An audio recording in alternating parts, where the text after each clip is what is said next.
आमदार रत्नाकर गुट्टेंचा नातू सापडला। 1 जानेवारीपासून नातू सुमित गुट्टे हा बेपत्ता होता।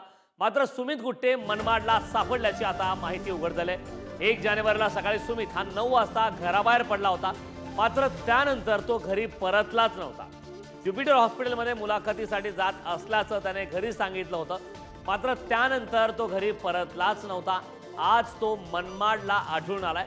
तर सध्या पोलिसांच्या तो ताब्यात आहे। सुमित मनमाडला नेमका कसा पोहोचला हे आठवत नसल्याचं त्याने सांगितलंय। त्यामुळे नेमका प्रकार आता यामागे काय घडलाय, हा संपूर्ण प्रकार काय, या संदर्भात आगामी काळात माहिती स्पष्ट होईल। मात्र तुर्तास जी माहिती हाती त्यामध्ये आमदार रत्नाकर गुट्टेंचा नातू मात्र आता सापडलेला आहे। मी इंटरव्ह्यूला गेलो, पुण्यात मी इंटरव्ह्यूला गेलो। तर इंटरव्ह्यू दिल्याच्यानंतर मी रिक्षामध्ये बसलो बस स्टॉपला जाण्यासाठी। नंतर काहीच आठवत नाही। आजच सकाळी म्हणजे उठलो झोपेतून, काहीच माहीत नाही। थंड लागायचं फक्त मला, काहीतरी ब्लड काढून घ्यायचे, काहीतरी असं वाटायचं।